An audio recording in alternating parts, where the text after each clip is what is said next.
Bonjour, nous y sommes. Ce qui était impossible est arrivé. Monsieur Donald Trump deviendra le 20 janvier 2017 le 45e président des États-Unis. En tant qu'Européens, devons-nous avoir peur? Est-ce une réelle menace?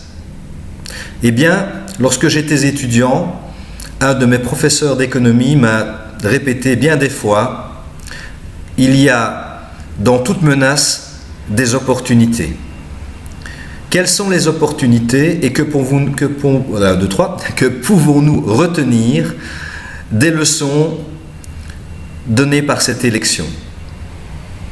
Tout d'abord, première chose, M. Trump a annoncé que les Européens ainsi que les Japonais ainsi que les pays du Moyen-Orient, notamment l'Arabie Saoudite, allaient dorénavant devoir payer le bouclier militaire américain.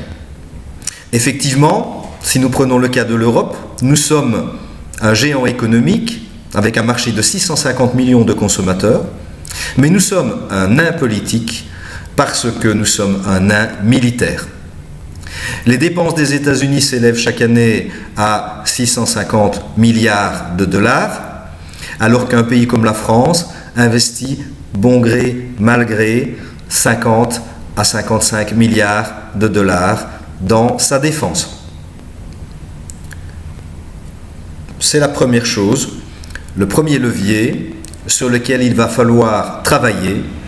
Nous devons nous affranchir du bouclier militaire américain et nous mettre d'accord pour créer une véritable défense européenne digne de ce nom.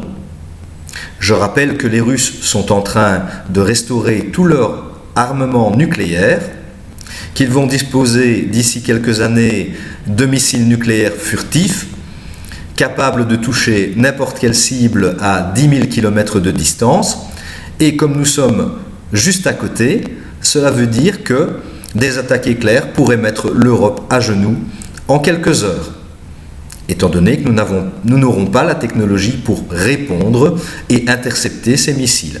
C'est un simple exemple de l'illusion et du monde de Disney dans lequel vivent nos technocrates européens. Deuxième levier qui est important. M. Trump a annoncé qu'il allait mettre au travail des millions d'Américains. Et beaucoup de gens en rient. Beaucoup de gens pensent que ce n'est pas possible. Par contre, il va utiliser une recette qui est excessivement simple. Rappelons que contrairement à M. Obama, M. Trump va disposer d'une majorité au Congrès qui va lui donner tout pouvoir et les mains libres. Que va-t-il demander au Congrès? Il va demander au Congrès de pouvoir financer les investissements publics en laissant filer la dette.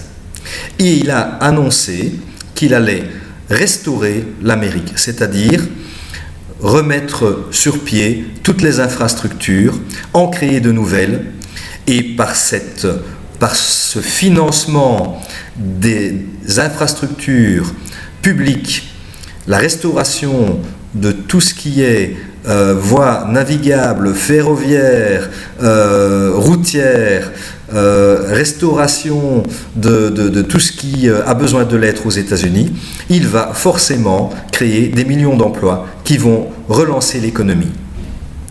C'est simplement une politique keynésienne. C'est celle qui a été mise en place par Franklin Roosevelt il y a très longtemps déjà et qui a permis de faire les États-Unis ce qu'ils sont, c'est-à-dire un grand pays. En Europe, ce n'est pas possible. Pourquoi? Parce que cela fait 10 ans que les technocrates européens nous vendent la dette à 3%.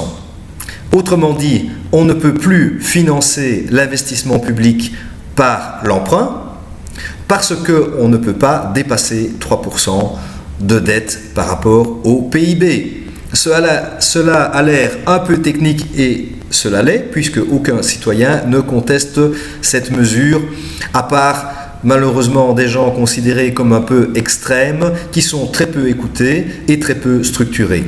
La réalité, c'est que nous devrions faire exactement de même, c'est-à-dire permettre le dépassement des 3% de la dette pour tous les États européens, et cela sans sanction, à la condition d'avoir derrière une politique d'investissement public massive destinée à justement rénover, améliorer et surtout moderniser toutes nos infrastructures industrielles et publiques. Troisième levier sur lequel nous devrions pouvoir compter. M. Trump va simplement instaurer pour les États-Unis une nouvelle forme de patriotisme économique. Il va être décrié pour cela et évidemment, en tant que républicain, il va passer pour le méchant loup de droite qui effectivement, ou le méchant capitaliste qui effectivement applique une politique ultralibérale. Ce sera tout l'inverse, puisque le protectionnisme est en fait une intervention d'État qui n'a absolument rien de droitière sur le plan économique. Et d'ailleurs, en France, pour ceux qui ont une culture politique, Arnaud Montebourg n'a rien prôné de différent avec le acheter Made in France et la volonté que les pouvoirs publics français achètent d'abord dans les entreprises françaises tous les biens d'équipement nécessaires à l'État. Il a considéré qu'il était anormal que des policiers roulent en Toyota ou en Mitsubishi plutôt qu'en Renault ou en Peugeot.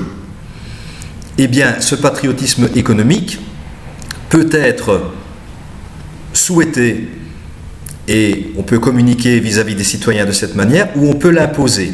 Comment peut-on l'imposer ? Eh bien, de manière très simple, grâce à une forme de protectionnisme douanier.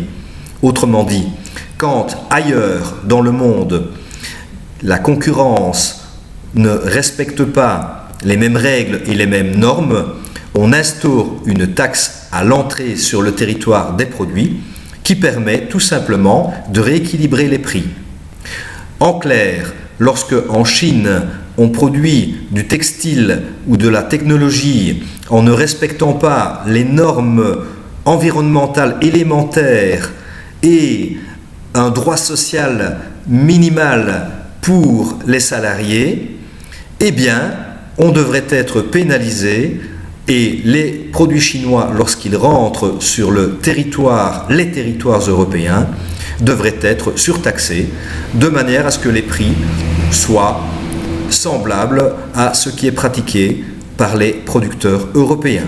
De cette manière, le choix du consommateur serait vite fait, puisque nos normes qualité sont bien plus hautes et bien meilleures. Voici donc les 3 leçons que nous pouvons retirer des programmes qui sont proposés par la nouvelle administration américaine et qui ne sont en rien novateurs. Ce sont des recettes qui ont toujours fonctionné et auxquelles en Europe on a renoncé depuis bien longtemps. En rappel et en clôture, je vous le dis, 1. Une défense européenne digne de ce nom, qui refera de nous un géant militaire et un géant sur la scène géopolitique, de la même manière que nous sommes avec 650 millions de citoyens, un géant économique.